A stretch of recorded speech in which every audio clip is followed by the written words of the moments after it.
mercados de Santo Tomé. Olha, manda.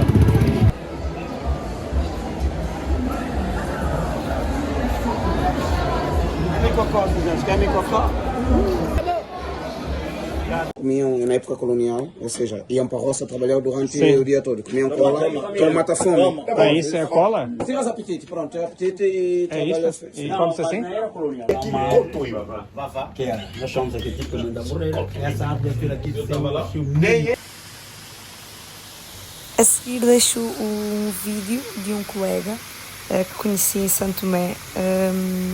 Espetacular. Ouçam, por favor. Cascata São Nicolau.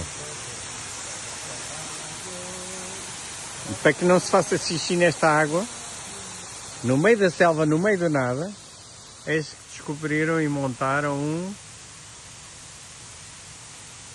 que está fechado. Não tem quem tenha chave daquilo.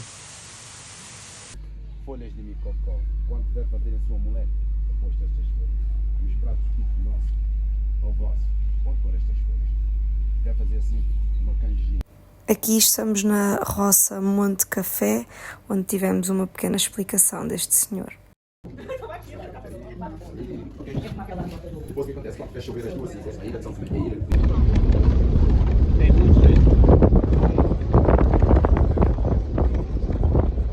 Anacleto?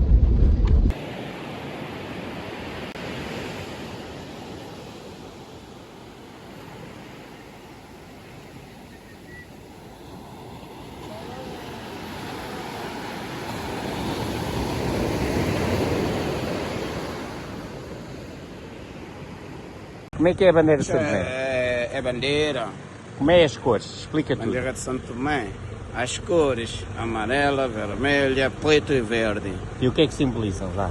Verde é da ilha, vermelho é de sangue derramado, a estrela são duas ilhas. Epá, já chega. E o vermelho Já. e o amarelo? Ai não. E o amarelo? Amarelo é cacau. É o ouro é daqui. O ouro, é cacau.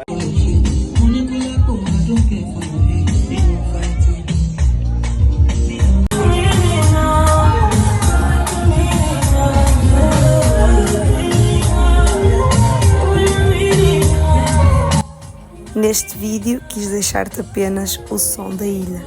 Se gostastes, não te esqueças, dá like e subscreve. Beijinho!